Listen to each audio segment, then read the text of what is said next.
अगर कोई जनसेवा करके संसद में आता है तो उसका स्वागत किया जा सकता है, लेकिन मैंने कहा है, फिर भी मैं कहूँगा कि आज हमारे देश में जो ये बॉलीवुड का ग्लैमर है, ये ग्लैमर समाप्त होना चाहिए। बॉलीवुड में काम करने वाले लोग ये हमारे आदर्श नहीं हो सकते। ये हमारे लिए मनोरंजन का पात्र तो हो सकते हैं, लेकिन ये हमारे लिए आदर्श नहीं हो सकते, आइडियल नहीं हो सकते। बॉलीवुड से हम किसी भी प्रकार के चरित्र की अपेक्षा नहीं कर सकते। उनका जीवन बनावटी है। वो जब पर्दे पर खेलते हैं तो बनावटी खेल खेलते हैं, बनावटी वाक्य बोलते हैं। आज वो जिन प्रोडक्टों का अगर विज्ञापन भी करते हैं, अगर उनसे पूछा जाए कि क्या आप इनको अपने घर में भी यूज करते हैं, स्वयं भी यूज करते हैं, उनको इस चीज़ से कोई मतलब नहीं है। वो दुनिया को बेवकूफ़ बनाने वाले लोग हैं। तो संसद में केवल हम बॉलीवुड को हमने इतना ग्लैमर बना दिया है कि आज हमारा नौजवान पागल है। हमारे नौजवानों के सामने आदर्श होना चाहिए, इस देश के वैज्ञानिक होने चाहिए, जिन्होंने राष्ट्र के लिए, देश के लिए समर्पित भाव से कुछ किया है, वह होने चाहिए। देश के साहित्यकार होने चाहिए और देश की रक्षा में जो अपना प्राण तक त्याग देते हैं और सीमा पर शत्रु को घुसने नहीं देते, ऐसे गोली खाने वाले हमारे जवान हमारे देश के आदर्श होने चाहिए। तो बॉलीवुड का मैं कभी भी इस दृष्टि से समर्थन नहीं कर सकता। पान मसाले और गुटखे का एडवर्टाइजमेंट करने वाले पल्स पोलियो का भी एडवर्टाइजमेंट करते हैं।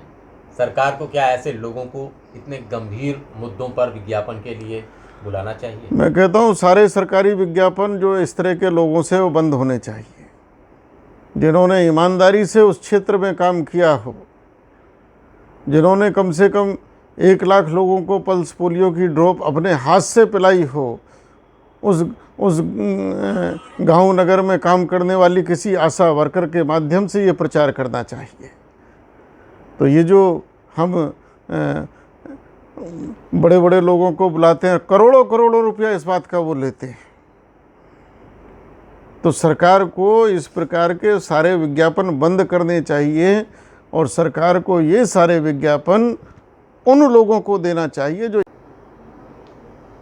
नरेंद्र गिरी जी का जो प्रकरण है, ये बहुत ही विचारणीय है और बहुत दुखद है। अभी तक जांच में कोई चीज़ स्पष्ट निकल कर नहीं आई है। सामान्य दृष्टि से जब देखते हैं तो आत्महत्या लगती है, दूसरी तरफ देखते हैं तो हत्या भी लगती है। अभी कोई निष्कर्ष नहीं निकल पाया कि ये आत्महत्या है, ये हत्या है। ये अपने आप में एक रहस्य बना हुआ है। जहाँ तक उनका सुसाइड नोट है, सुसाइड नोट पर 50 प्रश्न खड़े हो गए हैं। अगर हम उनके हस्ताक्षर देखें तो हर पन्ने पर अलग अलग हस्ताक्षर हैं। सामान्यतः वो हस्ताक्षर करते थे तो केवल नरेंद्र गिरी लिखते थे, लेकिन सुसाइड नोट पर महंत लिखा हुआ है।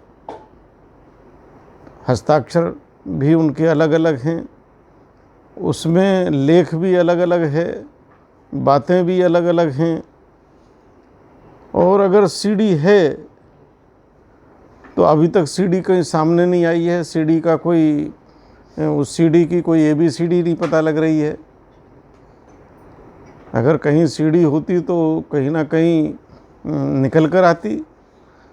तो अभी तो सुसाइड नोट के ही अस्तित्व पर सवाल है। तो ऐसे में कुछ भी कह पाना उचित नहीं होगा। हमारा अभी इतना कहना है कि जांच उनकी निष्पक्ष हो, और मैंने इस बात को प्रयाग में भी बोला, उससे पहले भी बोला है, और हमने कहा है कि जांच में जितना विलंब होगा तो कहीं ना कहीं जांच उतनी ही प्रभावित होती चली जाएगी।